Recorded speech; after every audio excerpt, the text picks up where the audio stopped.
Welcome to the show where the real ones ride. From the Browns to the block, we bring that pride. No cap, no spin, just talk that hits. From downtown lights to the Lake Erie grit. Steam rises high off the Cuyahoga flame.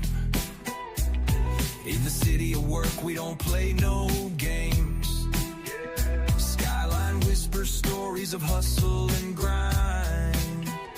Cleveland's heartbeat never falls behind. It's 216, where the voices collide. Holding it down like a tide won't subside.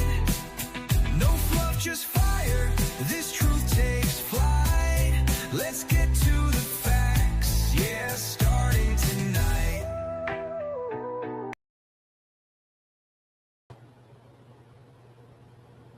Welcome back to Let's Get to the Facts podcast. I'm your host, Doss. I'm here with my man, Coach Shot. We are back. Coach, what's up, man? Not much. How you, Coach? I'm good, man. We finally back, season 3. Yes, sir. But let's get to the facts. That's what I'm talking about. So, hey, man, you enjoy your break? I know I asked you before we was off camera, but you really enjoy your break? Yeah, the best I could, man. The best I could. That's all I can say. The best I could. There's a lot of stuff going on for me, but the best I could. Okay. Yeah, man. It was, it was cool. I had a lot of stuff going on with my line dancing and stuff. So, I had my first line dance festival, and it ended up bringing in like 1,500 people. So it was crazy. So yeah, I saw y'all out there at Shaker. Yeah, man. Y'all was everywhere. We packed it out there, and then on top of it, it wasn't no problems. Okay, that's what's up. That's what makes it even better at all. So that was the bonus of everything. There was no problems. So I was loving that. That made it even better. Yes, sir. But we back, man, and it's football season time. It is football season. You already know. We already know. We got a lot to talk about, man, because yes, sir. All right. So let's go. Let's go. All right, so the Browns had their first preseason game. And there's a lot to take away from this. It was a lot to take away from this. So I'm gonna let you give your take first, because I'm gonna let you give your take first, Coach. So I'm gonna say this: I didn't get to see the game live. I had had a lot of stuff going on, but I did watch it. I watched it later on Saturday night. Okay. I watched it Saturday night when I was in Cincinnati. I had to take my son down to college. Okay. So I watched it. I was looking for certain things. Okay. I was looking to see how the rookies performed. Yeah. Casey, Denzel, Boston, Fano. I was looking to see, of course, the Shador, Deshaun Watson thing. I was actually looking to see if the rookie quarterback would get in, but I guess he ain't get in. Yeah. You know what I'm saying? Which that kind of blew me, but I thought he would have played. But I'm gonna say this overall, as far as Fano goes, Fano can hold his own. I kind of see why we drafted him right now. He did a good job. Overall, the offensive line depth is scaring the crap out of me. Because they didn't look too good. Other than Fano, the rest of them is like, Casey is Casey. He did what I thought he was gonna do when he got the ball in his hand. It's funny, people say he fast, but I be looking at him, I'm like, dude, you don't look that fast, but I guess he fast. He got long strides. I think strides. I think that's what it was. I'm like, okay, they say you fast, but on that punt return, he did eat up a lot of ground with them strides. Right. I think we got a good finally a good receiver in that dude, man. One that's like that you can put in different places. He punt return game. He could run the ball, as you can see with the touchdown. He did his thing. Denzel I think he only had one target. He caught it. That's all that matters to me is you catching the ball right away. So, good for him. I'm gonna touch this real quick. Things that scared me. We don't got no depth on the offensive line. Okay. We really don't have none on the defense line, but we do got a lot of injuries. So I'm gonna get out a pass. Okay. And I'm gonna say this: if we don't address that defensive back room, if Denzel and the other quarter goes out, we are fucked. It can go bad. It can definitely go bad. It can go bad real quick. So we got some. I don't know. Maybe AB's looking to see who all get released, but I think he needs to start working his magic. I think we do need another D end over there with Verse and Alex Smith. We need a veteran in that room. We need somebody else. And a lot of them are getting kind of snatched up right now. But overall, good game. Shador, I watched that overthrow and I understood what Chase Daniels was saying. He did flip the ball one, and then it also makes sense. They was talking about he has blisters, so that could explain the overthrow. But I think he played better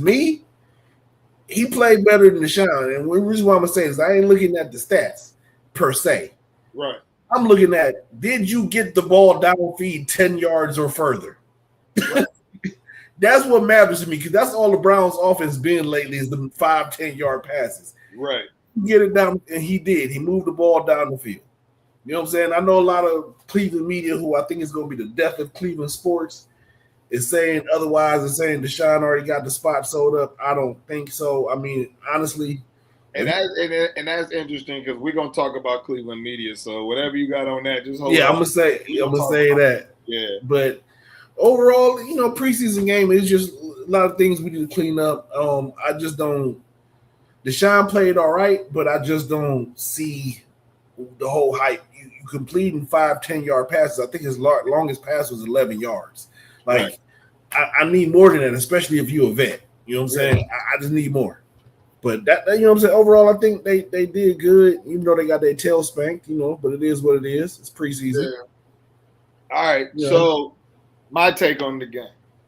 Mm-hmm. I have several takes. First off, I was lightweight mad because Jide Walker is one of our former players. Yeah. He didn't catch no passes. Yeah, I was checking the stat sheet. Didn't see him at all. By that. He did not catch no passes. So I was just like, okay. Yeah. Somebody else talking about something. So what really that caught me off guard because I know for a fact one of their starting receivers was down, so I expected to see him get a little bit more shine. I know he was on the field, but he didn't touch the ball. So that's the one thing. So I always got I look at for former players. Yeah. The thing that I watched in the game. I'm going to say this, and I know you're not going to like it. Mm-hmm. I don't think Quinshon Judkins is going to have the year he had last year. Not if we don't get that line together. Hell no. Yeah, I don't see that happening, but I honestly think Sampson looks better than him right now. He's running more aggressively, but not only just that, he's north and south.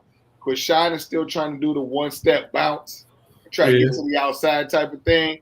Sampson is upfield, straight up the field, and I see it. And he looks faster, so I was just like, okay, that's kind of telling. And it was interesting because I heard somebody mention that the Browns' running game needs to do something. So I was really surprised about that when I was paying attention.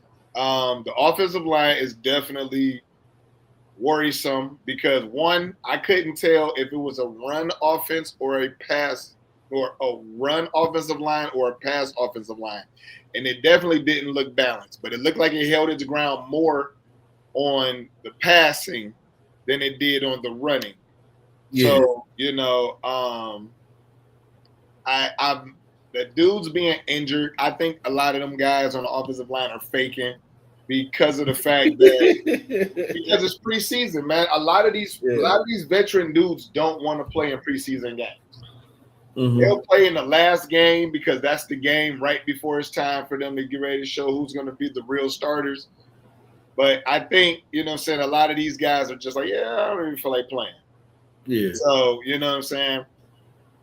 I like Boston. I like KC. I like Bond. I think Judy is about to be out of a job. Yeah, I think that's Judy is about to be out of a job. He fits the number 4 role, but I don't see him being our number 1 receiver. I just don't see it out of him. I see a trade with San Fran for Judy, but we'll talk about that later. Hey, that might actually be a thing. So, you know, I think Harold Fanning is going to struggle this year. I don't know why, but Watson hit him in the hands with a really good ball. He dropped it. Yeah. You know, that was not a Harold Fanning thing. So I don't know if he's feeling himself or it was just a drop. I don't know yet. I'm not going to put stock in it. I just know history of football, rookies who have decent years in their first year, they're not used to people putting so much attention on them. So then they struggle their second year. So that's the reason why I say Quashawn Junkins and Harold Fanning Jr. are going to struggle. Now, with Shedeur situation, I thought Shedeur looked good. He stood in the pocket. He threw the ball. He put the ball on the money. He had that one bad throw, and I'm not going to make no excuses for him because I am a Shedeur supporter. Blister on your thumb or not, I don't care. You were able to get the ball down the field to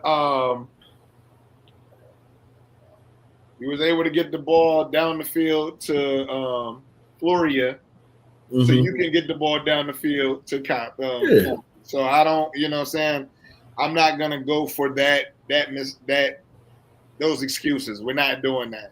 That's one thing I'm not gonna let happen because if you was able to do it for one, you should be able to do it for other, and we're not gonna make no excuse.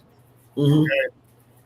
Now, the rookie safety from Toledo, was it McWarren or whatever it is? Something like that. All the hype I heard about him in practice, I was not impressed. And I'm just going to say it. I don't know if it was because of the unit he was running with, but I saw him. He did get to the ball. He did make tackles and stuff. But my thing was the Chicago Bears ran on y'all with their second and third unit, and they passed on them with their second and third unit. I was not impressed. So it showed me that, he looked good against the Browns. Oh, yeah. When it was time for him to play against somebody else, he was not looking too good. So I was kind of like, all right, that's concerning. The defensive line, I'm not putting stock in that. And the reason why is because, what is it? Collins? Yeah, they missing a lot up front. Hall.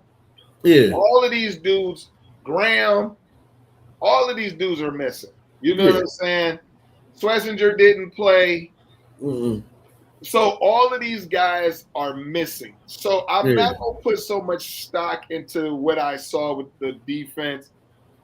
I am putting stock in none of these dudes better not get hurt during the season because we see our backups are terrible.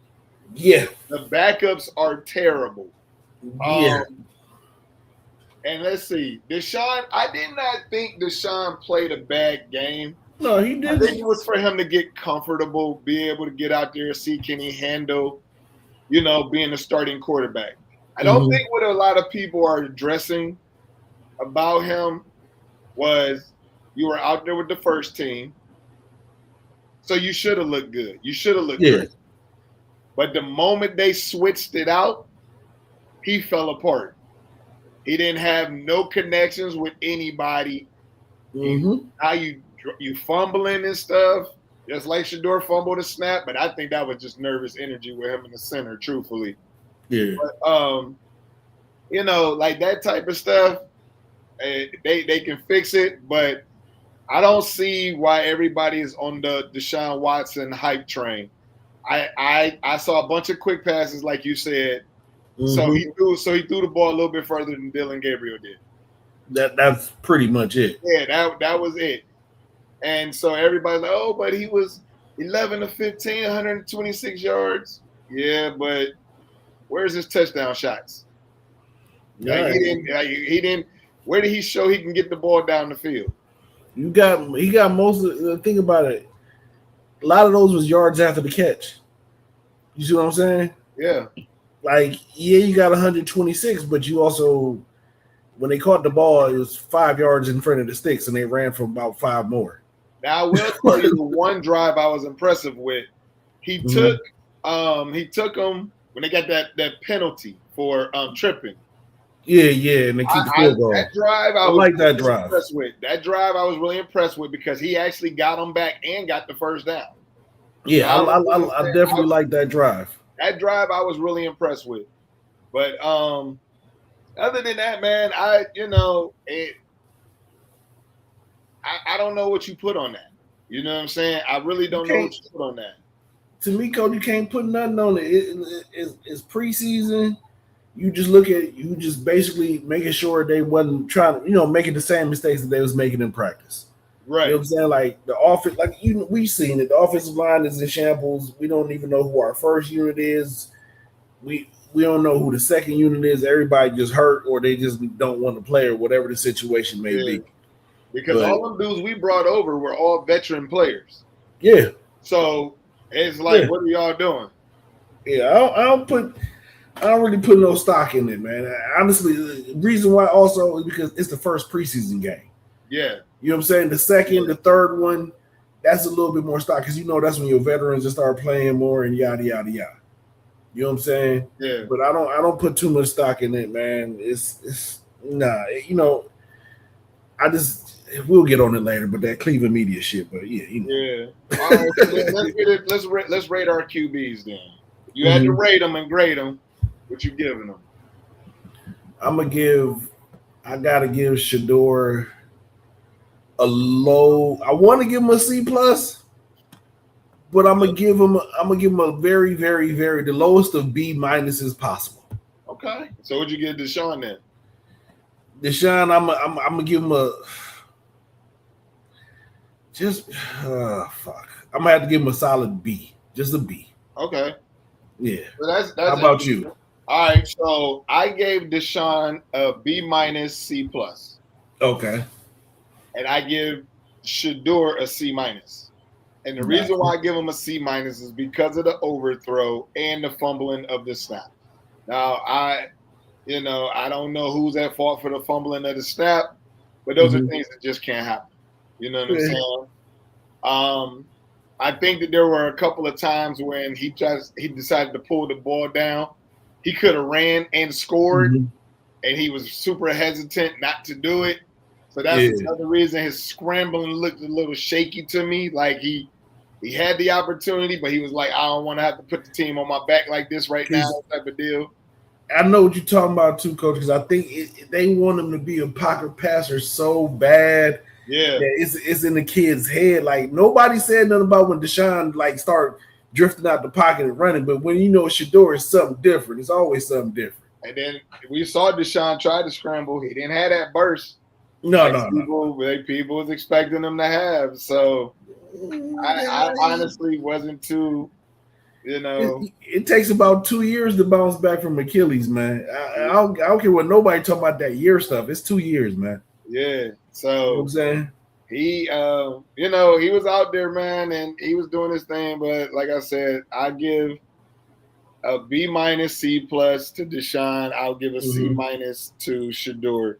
And mind you, I'm a Shador fan. You know this. So I got to keep it a buck. That's just what it all comes down to.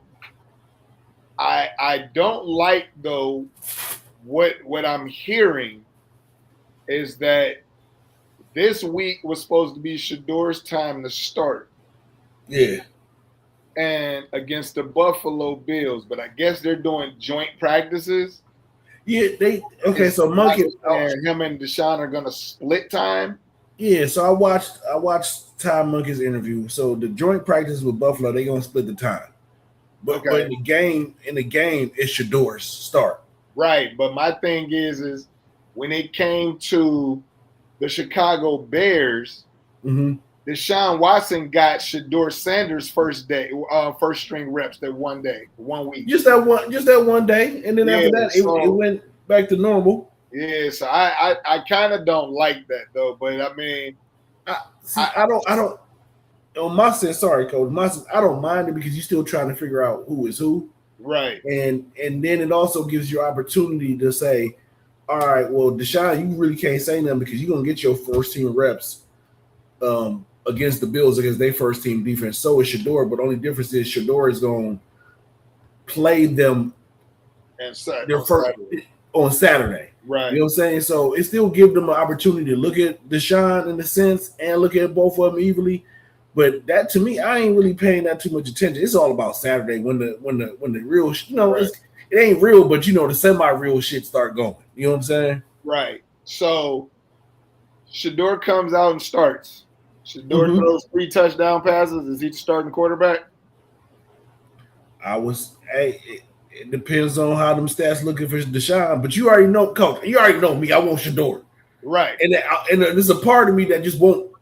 It's like, okay, if I break it down percentage, it's 60% I want Shedeur.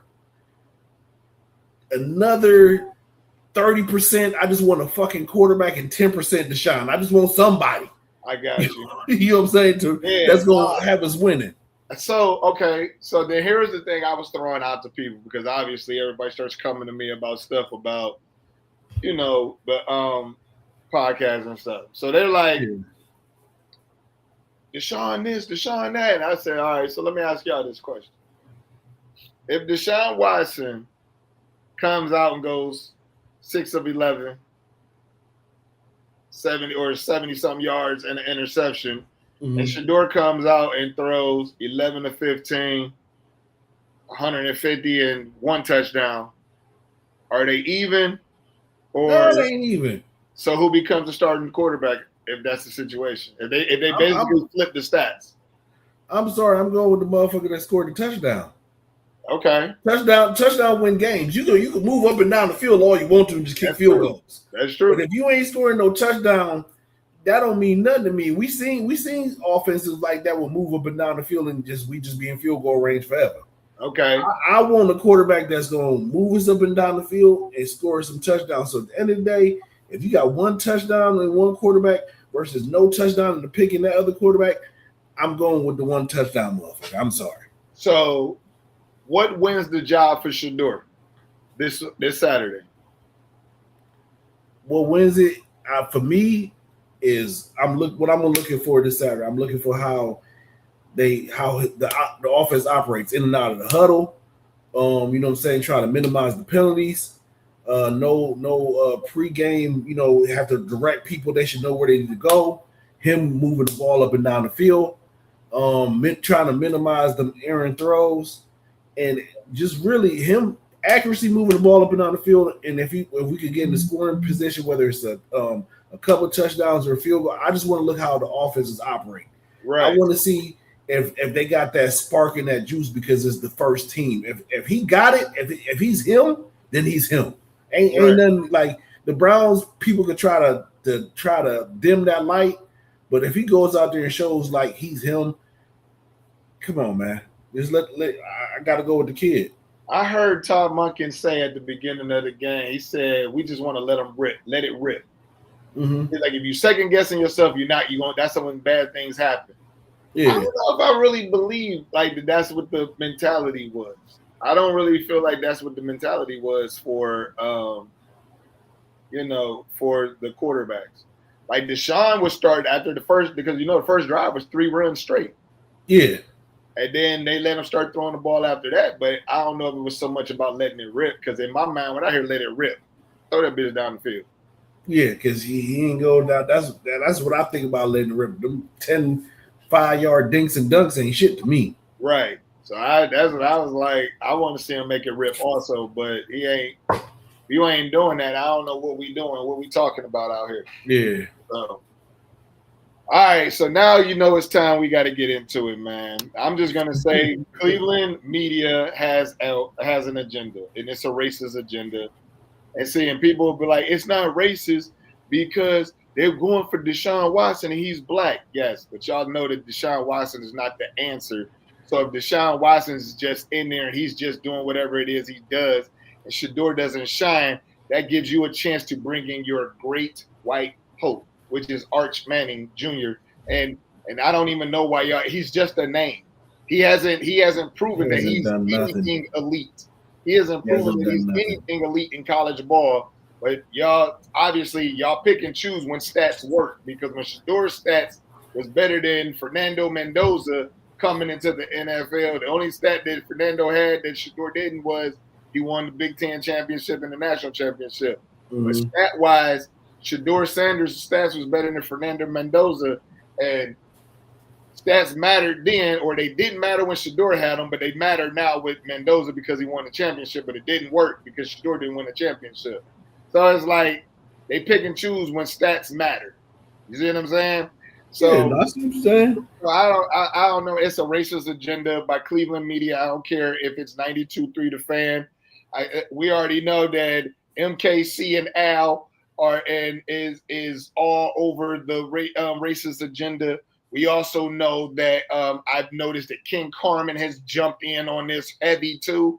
So it's like, man, all these people are not in favor of Cleveland teams, because I've never been or seen a situation where the media in the city itself is pushing the team to have turmoil and cause nothing but chaos and is causing inner conflict.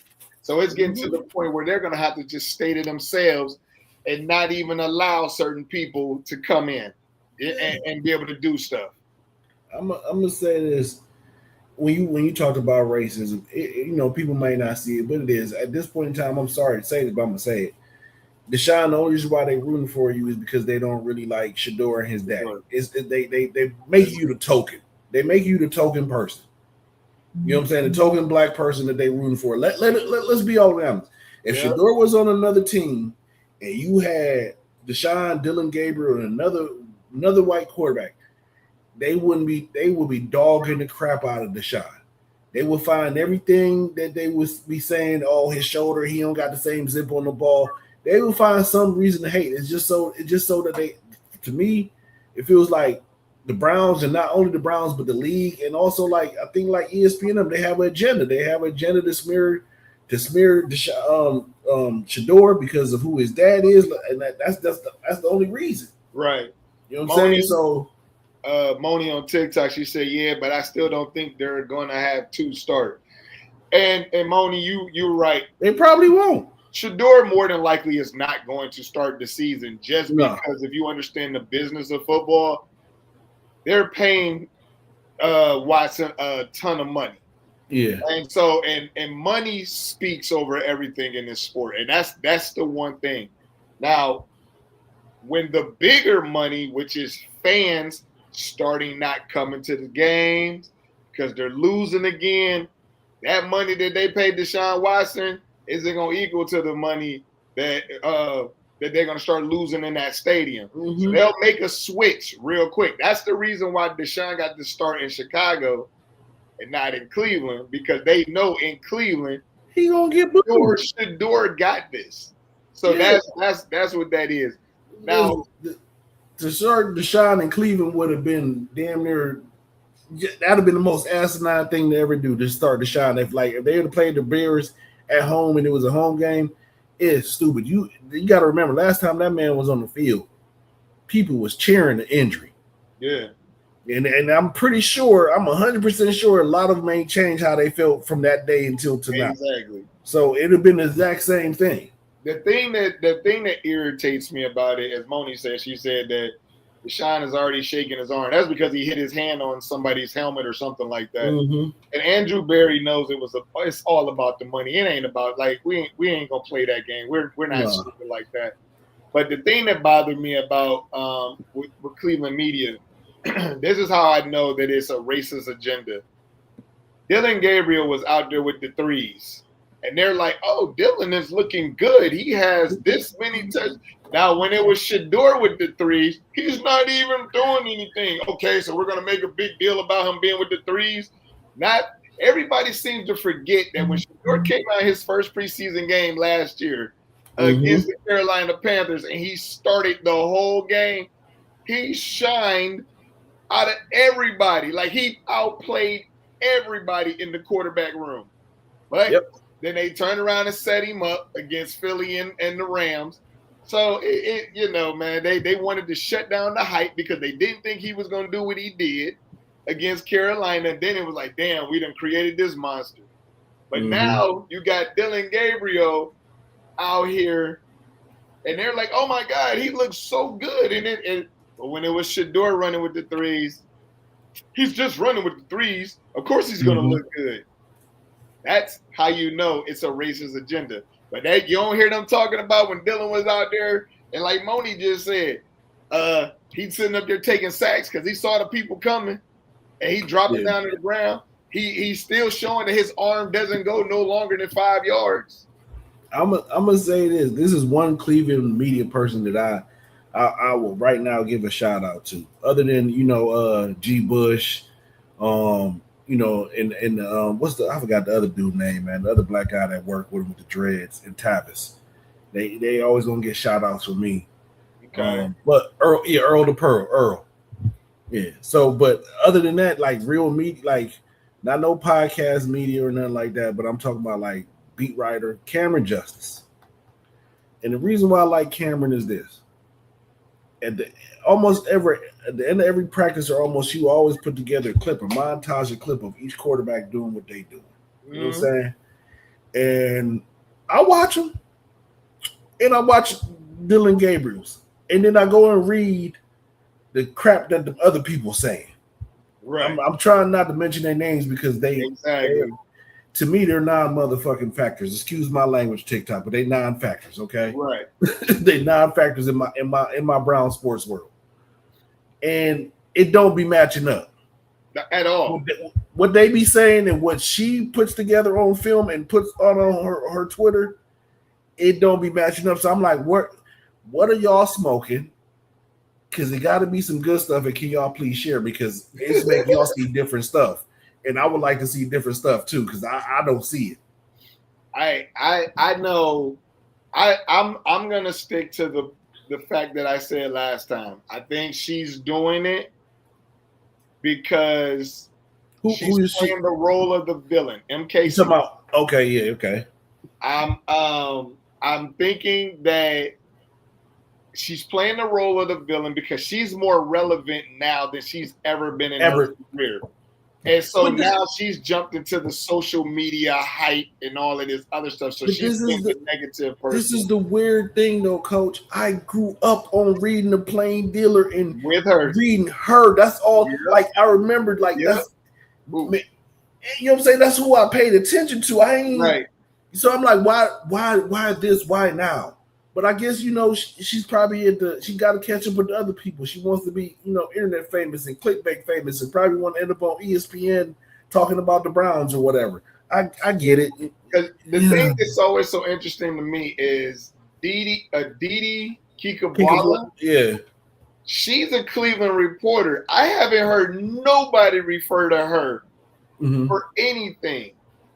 And not lately. Everybody keep going to MKC because it's like she all of a sudden just becomes like the person to go to. And I'm like, I don't even know why people are even referring to this woman or listening to this woman, because she's wrong the majority of the time. Yeah. She's contradictory majority of the time. She's shown bias. She, like all kinds of stuff, man, and it's crazy. It's crazy. Like she would never even sit back and say that Deshaun just had a okay day. It would be like, compared to Shador Sanders, he was a man. We're not talking about that. You see what I'm saying? You know who else I want to throw in there too? I just now thinking about it. TG. Tony G. You know what I'm saying? He tripped because I kept watching this play over and over again to see what he was talking about. And it was that ball that Shador threw in a 2-minute drill and Bond laid out for it. and he said he basically kind of described Shador's pass, and this is my words, but this is how I took it. He kind of described it as a duck. Oh, it was a duck. The ball was terrible. Okay, because I didn't see it. Yeah, it was a wobbly pass. It was a wobbly. Okay, because every angle that I showed, it was wobbly, but it wasn't what I would describe as a duck. No, it was a duck. Because real quick, because first he said it was overthrown and Bond had to lay out for it, but then he said that Shador put it in his pocket, dropped the dime. So I'm like, which one is it then? Did he drop a dime or was it overthrown and was a duck? Which one? So my thing is this: are we gonna just gonna forget the fact that it was a completed pass? I don't care how we got there; it was a completed pass. It might not have been the most prettiest ball thrown, but it was a completed pass. That's all that matters. Bond made a great play on a duck pass. Case closed. But you ain't talking about that pass that hit Judy right in the bread box, and he dropped it, went right through his arms, and everybody is like, "Oh, it was underthrown. It was this, that, and other." That ball hit right in the bread box and dropped. So, yeah, man, I'm not hearing none of that stuff. I'm not hearing none of that. So, let's see. So yeah, all of those other reporters and stuff, man. All of those other reporters, if you notice, they're of a different hue, and they're not in the favor of trying to promote Cleveland sports in the right way. They're just not. They have an agenda, and that was just it. That's what their whole focus is on somebody else doing something. But let's get around the NFL though, Coach. Did you get a chance to look at any stats or anything else with anybody else? Let's see here. I watched JJ McCarthy get lit up. Yeah. I watched Arizona. I like Love. I'm still out on homeboy. What's dude's name? Carson Beck. He actually had a decent day though. Yeah, I'm still. He is, but I'm still. Like I said, I'm gonna reserve my critique of him. I gotta see a little bit more of him. Okay. Ty Simpson. Everybody like, oh yeah, all the haters. I'm gonna say this for everybody. It's preseason games, man. Somebody's gonna look good. He looked good though. He looked good. He looked good. He looked good. But I'm gonna say this. I'm gonna give more credit to Max Clear than him. Max Clear, the one that has 7 pass receptions. Okay, I'm gonna give credit to my former Buckeye. Okay, sorry. I get it, but he looked good, man. You can't take it from him. He looked good when he was spreading that ball around and he was putting it on the money. He was rolling the pocket and everything. I was impressed. Drew Allard though showed out. Drew Allard, and I hate to even say it, but woo, boy, for the Steelers, they got their future quarterback, and it ain't gonna be the Buckeye. Your boy Kyle, Kyle McCord didn't do a good job up there in Green Bay. So I don't know because they cut somebody for him. Yeah, he didn't do a good job in that preseason game. We'll see. Wait. My thing with Drew is this. Has Drew matured that he's not going to be Drew when he was in Penn State? That's my thing. Drew is going to give you the numbers, but then he's also always going to give you that pass when you don't need it. Like, you be like, what the fuck was that, Drew? Them crazy interceptions. That's what I'm looking for, right. Drew Eller to see if he's maturing that way. Right. That's what I'm looking like. I ain't hating on the kid because we played against him when he was at in Medina. You know what I'm saying? Yeah. I just want to see. I'm rooting for him because, of course, he's from the area. Right. But I want to see if he's matured. I want to see if he's not going to make those same mistakes that he was doing out in Penn State. He's going to move the ball up and down the field, but it's always just that one pass. You be like, "The fuck was you thinking?" I don't know, man. That he was 10 of 13. He had 2 or 3 touchdowns. Had a passer rating of 159. That's efficient. It's sufficient. I need to see more. I need to see him in the season. Like I said, I'm rooting for him. I'm rooting for the kid. Yeah. So I don't know. I was impressed with him. Running back wise, didn't nobody really jump off the charts to me. I wasn't really super, Jeremiah Love, the only one to me.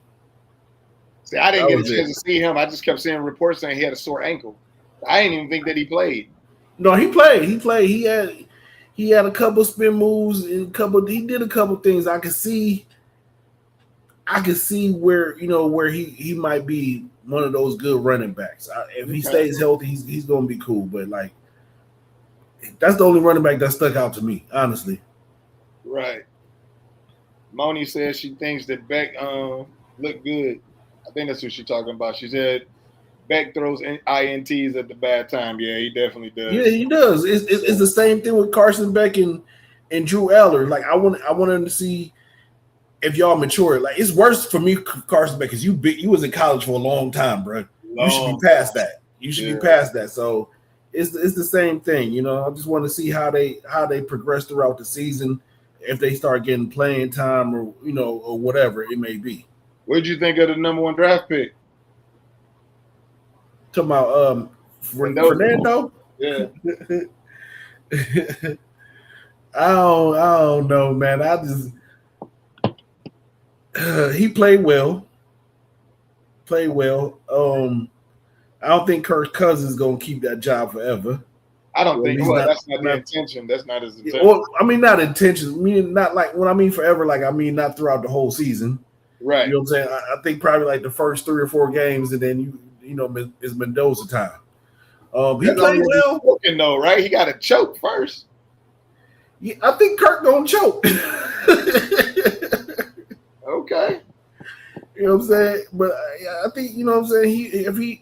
I think he'll be all right. He played well for the first game. He played well. I ain't gonna hate on him, even though he a friggin' Indiana Hoosier. But it is what it is. He played well. Right. Moni said Kirk gonna get hurt. Hey, I don't blame him. Kirko got enough money to go sit somewhere, bro. Man, he got enough. That dude, he a hellified agent for himself. Mm-hmm. Everything he do is guaranteed money. So, look, Coach, you look perplexed. No, I'm reading some. I'm sorry. But yeah, man, off guard.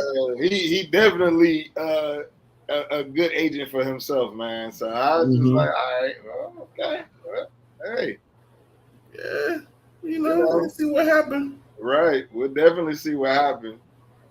But who else I was looking for? I wanted to see how Styles played, but I didn't get a chance to see the Washington game for whatever reason. I don't know why I missed that one. Mm-hmm. So I wanted to check him out. And I didn't see Owens doing much against the Seahawks. Am I saying his name wrong? The kid from the safety. From Ohio State? Yeah. You talking about Caleb Downs? Downs. I said, Downs. My bad. Yeah, I didn't see much from him, but I was not impressed. I would tell you, Jalen, was it Milroe or whatever it is? Yeah. I don't see it. I don't see it. And it's one of those things where I'm like, dude, you supposed to be our future, and I don't see it. Mm-hmm. I don't see it. I'm not impressed. I'm not impressed at all. His legs didn't even look good this time either. Nah.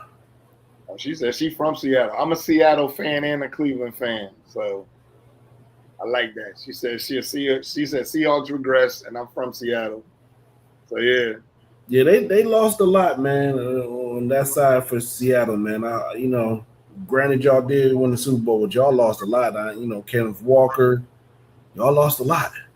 I still don't understand that Kenneth Walker thing. I don't, and I think that's gonna make the Chiefs tough one more time. I don't even want. I'm so tired of having a conversation about the Chiefs, and I think the Chiefs are going to be a problem again this year.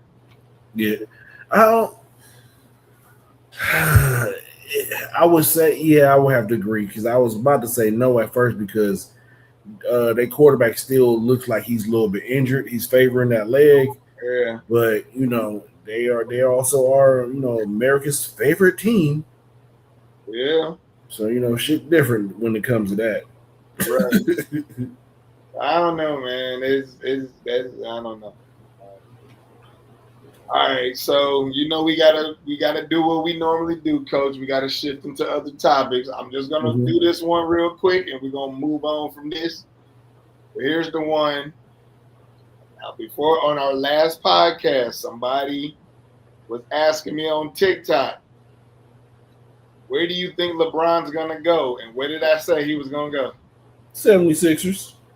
And I called it, and LeBron is now with the 76ers. People were Mm-hmm. like, why would you say that? I said, because this is his avenue to escape being in Michael Jordan's shadow. If he can win another championship with another team, he'll be the first player to do it with 4 different teams. That's how he's trying to stake his claim as the greatest player of all time.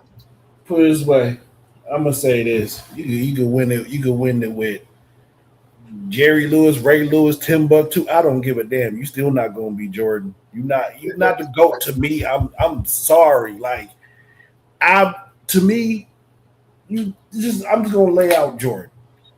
6 finals appearance, undefeated in all 6. Defensive player of the year, offensive MVPs, finals MVPs, all stars, Olympic medals. And he did it with one team, coach. Yes. One team. That's the part that most people don't understand is that when you're doing what LeBron did, LeBron just played AAU basketball in the NBA. I've been saying That's this for it. the longest time. I said that's why I said he was terrible for the game because he made people not want to be competition. He made the competition want to be his teammates. Mm-hmm. And that's where he will always lack at for me. And then if we're gonna keep it a buck, he didn't do nothing with the Lakers. Yeah, he won the COVID championship, and that's how I label it, because It half the was. league was not playing. That part. You were in the championship with the Miami Heat. Like that lets you know right then and there that the majority of the people were not really playing that year. Everybody was all scared and worried about COVID and stuff, and half the league was not playing. They just sat at home, got their money, and that was it. Mm-hmm. So he really didn't do nothing in LA at all. Yeah. So You won one championship, and then with an now the asterisk team that next to with it, asterisk, and then now you got the Kushners are the owner of the Lakers, which I would never watch the Lakers. I'm not a Lakers fan anyway, but to know that you're one of your owners is Jared Kushner's brother, I'm not watching you. wait a minute, when did that happen? I didn't hear that. Yeah, okay. So real quick, real quick recap. So the So they're bus, not still owned by the no, not by the one dude. but was it his daughter that was running the team? I don't know who was running the team. What's I the just name of know. that chick? Oh, You talking about Genie Bus? Bus. Yeah. No, okay. So she sold the team, and I guess they still kept a different share. This happened like last year, and then they sold it to one guy. Now he's under investigation. Allegedly, he's under investigation. So this is alleged dumping of finances. That's why he ended up selling the team to Bob Iger and Jared Kushner's brother. Okay. So according to what I read today, the Bus family still owns a percentage. Is a rumor going around that they sold their percentage, but according to Jeannie Bus, she vetoed it, and I guess she ain't trying to sell a percentage. But either way it go, you have the last name Kushner back there. I can't support you or your family or any of your teams. Like it to me is like in the world, all the grimy people just buying up all the shit, and it's not making the shit fun no more. Yeah. Sorry. Yeah. No, you're right. You're right. And now it explains to me why the Lakers went all white. That makes sense now. That makes sense because that's that whole movement that Trump and all of them are pushing that that they're the better athletes. I mean, did you see the Patriot games, Coach? That is what the next topic was going to be about. That's the reason why I had to put my head down. But yeah, man, let's just go ahead and talk about it. So that was the best and the brightest of all athletes that y'all were able to find. Yeah. My thing is this: so you telling me? I'm watching it. It was not a lot of black pepper and all that salt. And you telling me this is the best athlete? Like somebody said, how you gonna say this is the best athletes?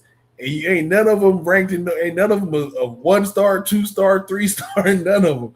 You just found basically the kids had to write an essay talking about how they love the country and love Chuck to be a part of it. Like some of these kids wasn't really athletic. This is gym class shit.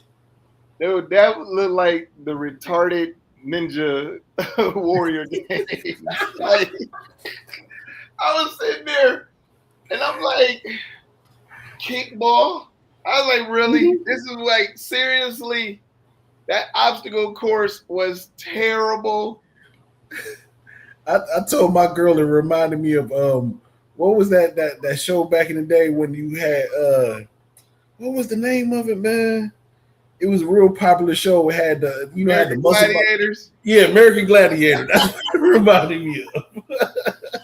Man, oh my God, it was horrible. But see, that's what happens when y'all keep believing these lies. Mm-hmm. Y'all keep believing these lies that is the superior group of people. They're trying hard to prove that.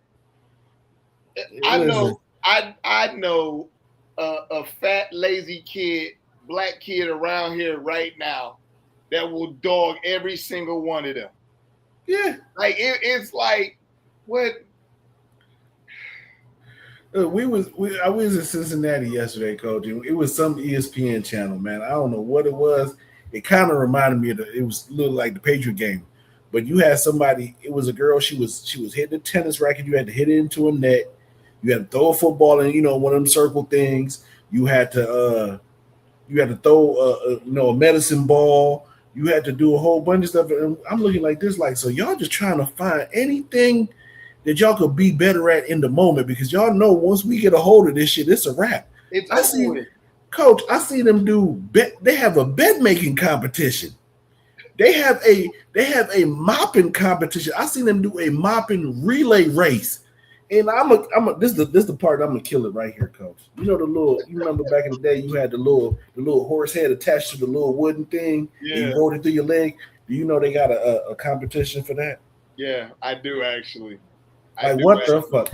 I can't wait till Ray get a hold of one of them horse heads and start riding bitches around. Boy, I tell you, I can't wait, Coach. Man, I don't know, man. I just know I'm like, we gotta stop. We gotta stop with all the lies. We gotta just stop. The best athletes are of a different hue. That's what I'm just gonna keep saying. Yeah. Now you might have, one marshmallow in the pudding majority of the time, but if we're gonna keep it a buck, we know who are the better athletes. Yeah. So, for every Travis Kelce and George Kittle, you got 13 Ozzie Newsomes. You see what I'm saying? Yeah. So it's like, Trump and them are really trying to push this narrative and force people to believe that that's the better group of everything. And it's failing miserably. It's kind of failing just like Hitler's did. Remember when Hitler thought that Germany had all the greatest athletes? And them two black men got up on that track? Coach, that's what it was. It was basically the Nazi youth games. Yes. That's all it was. Yes. And my thing is this. I'm gonna say this. I'm gonna call it out. Ohio, you need to be a fucking ashamed of yourself because you allowed that shit to happen up in Geneva at Spire Institute. You need to be ashamed of yourself because y'all want to put it out there talking about kids being fitness. No, let's just call a spade with a spade, a spade, a spade. It was just reminiscence of what Hitler did with the youth and they little Olympic games that they did. Cut the bullshit. Y'all want to talk about the celebration of the 250th? Hey man, that's the 250th anniversary been passed. This shit just happened the other day. Yes. And then one last thing. The homeboy that went and sat next to Trump, McAfee. I saw that and ain't nobody talking about it, Coach. No. Black Twitter talking about it. Oh, really? Twitter was talking about it. And I ain't even gonna lie. Even some white people, because a lot of white people that I was seeing was like, you just don't get it. You got a daughter and you hanging out with a pedophile. Because he wanted to put it like ESPN and all this other promoting kids. You could do all that and not sit next to a pedophile, bro. You met the man at the airport in the rain with no umbrella. Yep. Smiling and cheesing the whole time. Yep. Like, dude, like, I get it. You getting paid $60 million or whatever ESPN is paying you. But my dude, where is your morals? Where's your ethics? I would have been like, money ain't everything. I can't even support him no more. And I like McAfee, but I'm not gonna rock with him no more. That I'm sorry. That tells me where you are at. I don't care how people look at it. It tells me where you're at. Exactly. So I don't know. All right, we got one more topic, Coach, and then we're gonna get into get it off your chest. And we running out of time anyway, so we're gonna go over like we normally do. Where's Mitch McConnell? Can somebody please tell me where Mitch McConnell is? Now, Coach, we can't say the word because I personally think that he is unalive. Okay, so we're gonna say I was gonna say he was just sleeping for a very long time. Man, that's the longest nap ever. And listen, whatever drug that they gave him, give it to me. I want to sleep like that. That man is he's on the Michael Jackson plan. Yeah, because this is my thing. You gonna say, oh, last thing they heard was he got released and he's in a rehab facility. Ain't no pictures of him being wheelchaired out. Ain't no pictures. He ain't talked to nobody but Scott Jennings. He ain't like you can't. You tell him you can't call the governor and say, hey, yo, I'm alive. Exactly. You ain't calling nobody? Nobody, because he's not. him and Lindsey Graham somewhere together chilling. They just not amongst us. I'm sorry. Lady said he riding that good chariot in the sky. Yeah, I ain't gonna say he in the sky. I might say he's somewhere else. He ain't up there. Most definitely. With all that dirt he did. My thing is so we just gonna keep on playing in people's faces. Hey, you gonna tell me not one media journalist caught a pink or anything? Like a nurse ain't been like, you know what I'm saying? Like you got all of them under so many NDNAs and all that other stuff. And the one thing I gotta applaud the Republican Party about this. Y'all would tell a lie and y'all would stick to that lie, even until the truth is found out. Y'all would still stick to that damn lie. That dude you will see him stiff somewhere, and they'll be like, "No, he's just sleeping. He sleeps good. He's sleeping." Listen, the Republican Party is what most men will want in a woman: ride or fucking die. Right? Like they gonna ride with you through all. Look, they can see you having marital affairs with somebody. And be like, nah, that wasn't him. That wasn't him. They ride or die, man. Like, hey. Listen, women, if you struggling out here in the world to find a man to keep a man, take lessons from the Republican Party. No, you don't. Don't. No, you don't. Listen, they would tell a lie and ride with it, Coach. Yeah, they would ride along with you. But they got women that do that too. They got their own group of women that fall for the same banana in the tailpipe story. So yeah, most definitely. That man, listen. Man, that turtle is in turtle hell, chilling, man. He ain't amongst us, man. Turtle ain't around, man. Yeah, comment lady said I'd rather be single. Oh man. No, all right, Coach. We at the end, man. So let's get into our favorite topic of the day is let's get it off your chest. You want to go first, or you want me to go? No, go ahead, Coach. I'm thinking. All right. So, all right, I'm about to get serious for a moment. Black people and white people who are aligned with black people. Message came in. I had to try to read that. So here's the thing. Y'all gotta wake up to what is going on in Mississippi and North Carolina. You gotta wake up and understand that these hangings that are taking place are increasing. These hangings that are taking place are being ruled as suicides within 12 hours, not even like full investigations by the police. These people are involved in this stuff.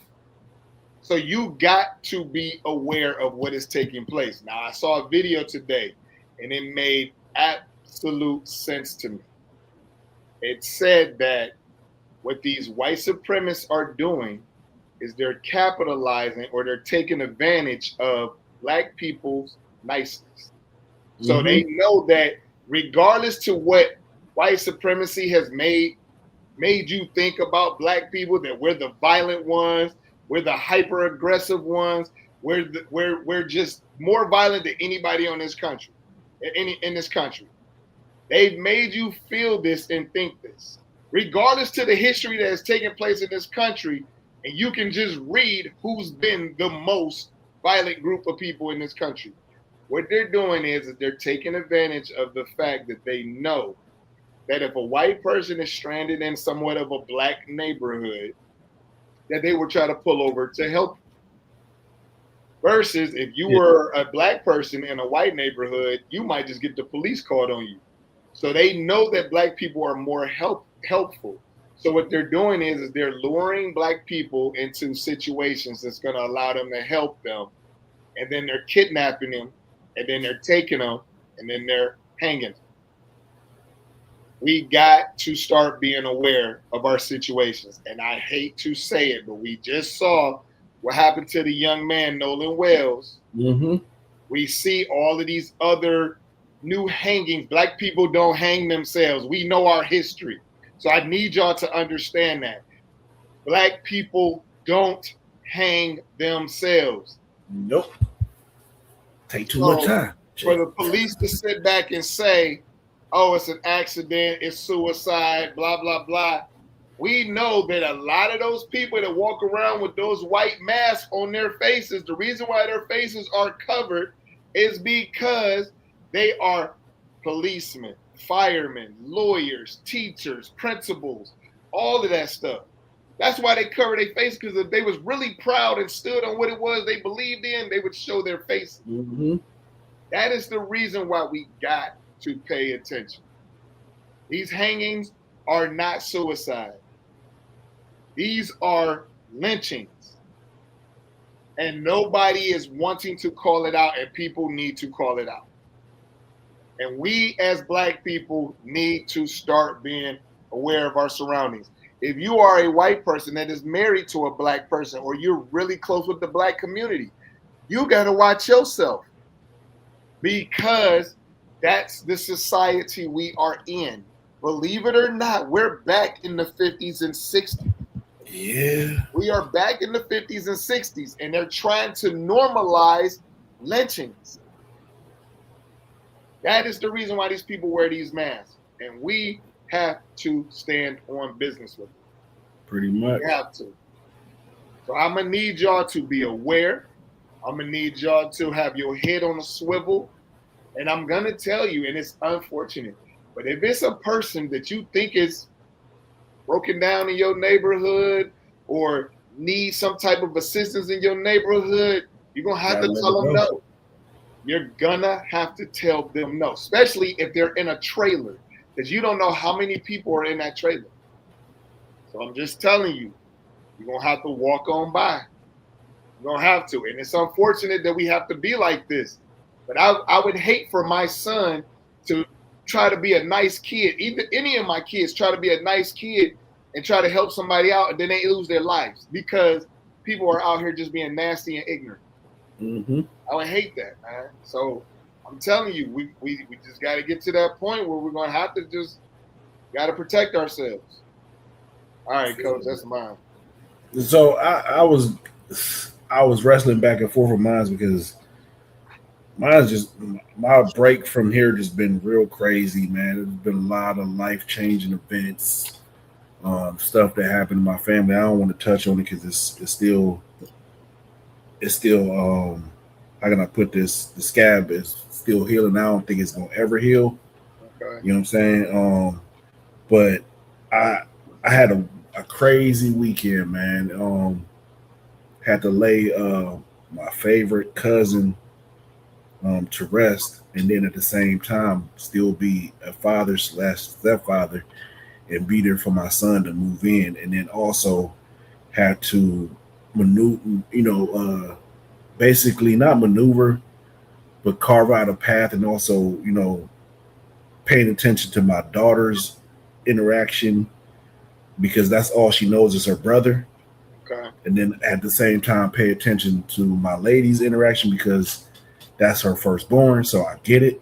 Right. You know what I'm saying? So I had a whole bunch of emotions and everything bottled up in me this weekend. Honestly, I don't even know how I even got to Cincinnati Saturday. I mean, granted, my son's cousin rode with me, but I'm telling you, like, I don't remember traveling there. Right. That's how much my mind was focused on everything. And then just like, because I was going to cover all that stuff, I'm going to say that for another topic and just talk about, kind of piggyback off of what you said. And just because my son, he down there in Cincinnati, he wasn't supposed to move in, but he moved in anyway early because one of his roommates had moved in and the other one was moving in. He didn't want to be the third one to move in and get what was left over. I dig it, get it. So, Saturday we went down there. Now, mind you, both of his roommates are Indian.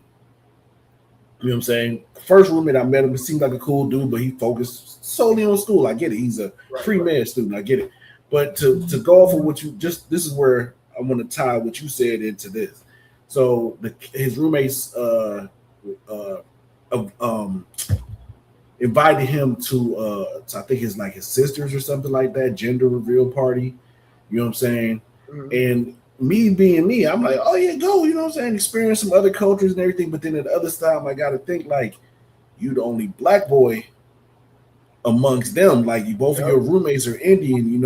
I don't know how that's gonna go, and I'm worried about him. But at the same time, you know what I'm saying, my brother is down there, and so is him and his wife. So he got kind of help if he needed. Right. But it's just that it's like I didn't want to put it on the Indian kid that's how his family is or may be because everybody's different.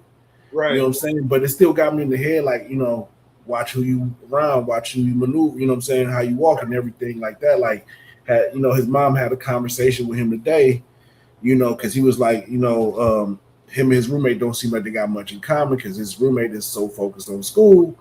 But, he's like school and he wants to, enjoy his college time as well. Right. You know what I'm saying? And then, like, the other roommate from California got dropped off, and then the dad and the current roommate was talking, but they kept going back and forth. They, code switch, not really code switching, but they kept going back and forth in their language and stuff. And I was like, and I told her, I said, maybe you need to have a conversation with his roommates. Like, yo, when I'm around, y'all can't do that shit because I don't know if y'all talking about. That's how I would handle it. I'd have been the asshole. Right. Yo. I'm sorry, we English in this bitch while I'm in this room. I'm sorry. Right. I get it. Yeah, but just to sum everything up, man, everybody worried about, black people, we are very helpful. We you know what I'm saying? We nice people, genuinely just nice people. So we do got to watch that stuff. We got to watch how we maneuver. The world is changing. The fact of the matter is a lot of fucking other races just hate us. Yeah. You know what I'm saying? They just hate us. And I've even experienced it just, and we got to fix shit within our own thing because that FAB shit is kind of pissing me off. Mm-hmm. And to me, that's some black supremacists mixed with white supremacist shit. So keep that over there. But I just feel like we got to do a better job, man. And we got to be careful out here. It's not everybody's your friend. And that's really it, man. Just, everybody's school's about to start. Your parents dropping their kids off to college. I just suggest all parents have that college talk with their kids, and and realize that, hey, you might, your roommate might be white, but they don't have that same. They wasn't grown and raised like how we was. Like, you go out with your group, you come back home with your group. Yep. We like the military. We ain't leaving nobody behind. Right. You know what I'm saying? You got to understand that everybody ain't raised like you. So what you would do for somebody, they won't do for you. You know what I'm saying? But that's really it, man. Sorry for taking up that long time. But that's it. Good, man. So you remember the dude we had on the show, the Republican? Yeah.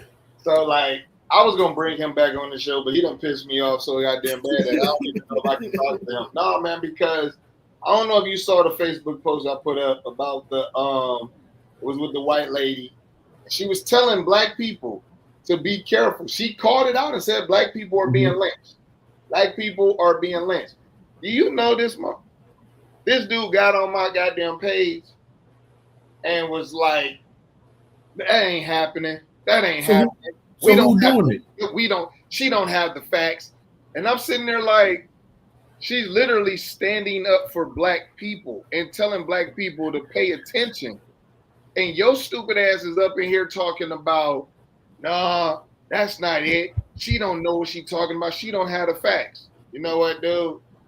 I'm done with you. I was gonna have him on the show, but I just can't, because I'm at the point I've been holding my tongue back on some of the shit that I've been wanting to say to him. So I just like, nah. Yes. No. My only question for him is then who's doing it? Because when the autopsy's been done, like the one dude that was hanging from the tree, he was hitting the back of the head. Yes. So you hit yourself in the back of the head, then you put a rope around your neck and then hang yourself? But the dude said that Nolan Wales' parents are not even cooperating with the police. Dude. Why the fuck would you cooperate with the police? You're in Mississippi. I'm not cooperating shit with the police in Mississippi. Exactly. So that's yeah, man. That's the reason why I felt like it was important for me to put this message out here, because there are black people amongst us who don't give a fuck about black people. And I don't care, sorry, TikTok, whatever, but they just don't. They don't care about black people. There's a group. You got that Officer Tate Dumb. That's what I'm calling Tate Dumb, because he's one of them. And the dude that I'm speaking of, who was on this show, is just like this guy. And so it's like those type of people, man.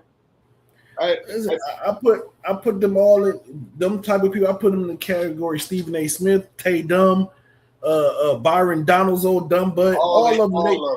And the crazy thing is, Coach, we can't call them Uncle Toms, because Uncle Tom was a real ninja.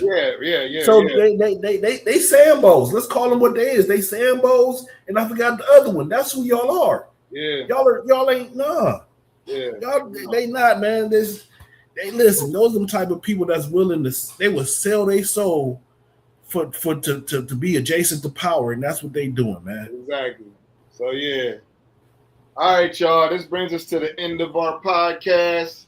I want to thank everybody for tuning in and participating. We always love doing this with you guys every Monday, 7 to 8 p.m., especially now that it's football season. Let's go. Don't anticipate us not being here. We're going to be here with the real, talking in some deep conversations like we had. We're going to do football. We talk about everything. So I need y'all to understand that.